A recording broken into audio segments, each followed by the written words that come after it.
সবকিছু ঠিকঠাকই ছিল, কিন্তু হঠাৎ স্যাটেলাইট ইমেজে এমন কিছু ধরা পড়ল যা দেখে পেন্টাগন থেকে বেইজিং সবার কপালে চিন্তার ভাঁজ।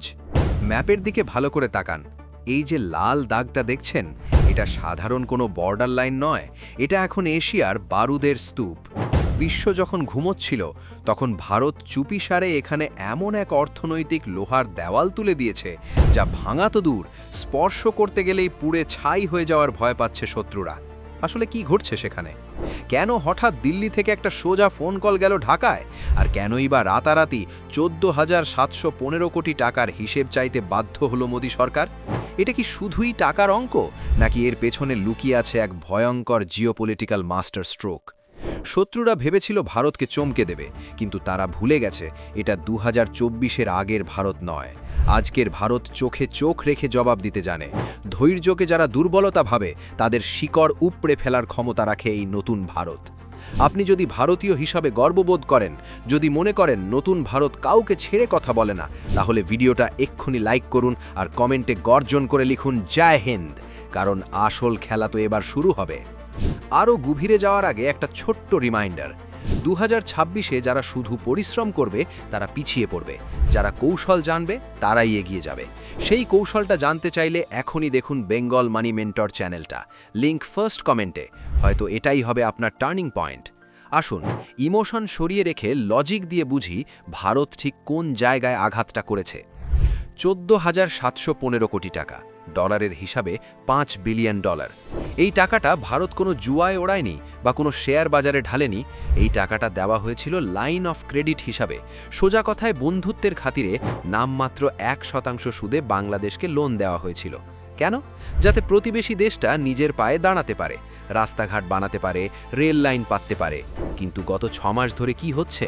ভারত যখনই টাকার কথা মনে করিয়ে দিচ্ছে, ওপাশ থেকে উত্তর আসছে টাকা নেই, ভাড়ার শূন্য, দেশের অবস্থা খুব খারাপ। কিন্তু দাঁড়ান, এখানেই গল্পের সবচেয়ে বড় টুইস্ট। যেই দেশ বলছে তাদের কাছে ভারতের লোন শোধ করার টাকা নেই, সেই একই দেশ কিছুদিন আগে তুরস্ক থেকে কোটি কোটি টাকা খরচ করে বায়রাক্তার ড্রোন কিনছে।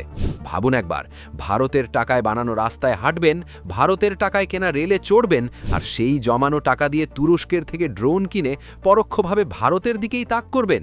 এটাকে জিওপলিটিক্সের ভাষায় বলে ডাবল গেম, আর ভারত এই ডাবল গেমটা ধরে ফেলেছে।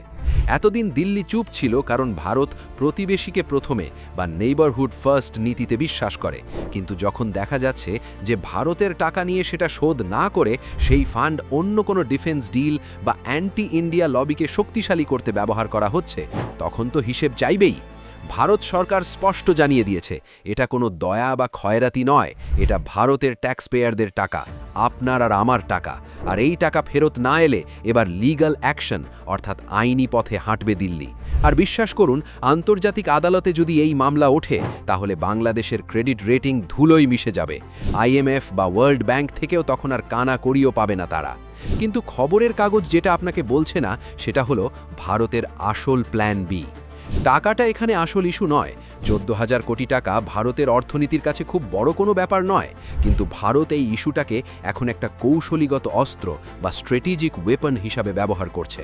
ডিফেন্স করিডোরে ফিসফিস শোনা যাচ্ছে যে ভারত একটা অলিখিত ইকোনমিক ব্লকেড বা অর্থনৈতিক অবরোধের প্রস্তুতি নিচ্ছে। কি সেই প্ল্যান? দেখুন, চীন লোন দেয় এবং তার বদলে জমি বা বন্দর লিখে নেয়, যেমন শ্রীলঙ্কার হাম্বানটোটা। ভারত সেটা করে না, কিন্তু ভারত যেটা করতে পারে সেটা হলো সাপ্লাই চেইন চোক।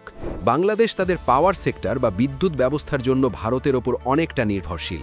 যে প্রজেক্টগুলো ভারতের টাকায় চলছে, ভারত যদি কাল সকালে বলে যে টাকা ফেরত না আসা পর্যন্ত এই প্রজেক্টের মেইনটেনেন্স বন্ধ, তাহলে কি হবে? অর্ধেক দেশ অন্ধকারে ডুবে যাবে। দ্বিতীয়ত, ভারত এখন এই ঋণের বোঝাটাকে ব্যবহার করে এটা নিশ্চিত করতে চাইছে যে ঢাকা যেন চীনের কোলে বা পাকিস্তানের সুরে না নাচে। তুরস্কের ড্রোন কেনাটা ভারতের রাডারে ধরা পড়েছে, তাই এই টাকার চাপ সৃষ্টি করে ভারত আসলে বাংলাদেশকে মনে করিয়ে দিচ্ছে যে অস্ত্র কেনার টাকা যদি থাকে, তবে ঋণ শোধের টাকাও থাকতে হবে। এটাকে চাণক্য নীতি বলে, সাপও মরবে, লাঠিও ভাঙবে না। ভারত কোনো যুদ্ধ ঘোষণা করছে না, কিন্তু এমনভাবে অর্থনৈতিক প্যাচে ফেলছে যে প্রতিপক্ষকে বাধ্য হয়ে আলোচনার টেবিলে আসতেই হবে।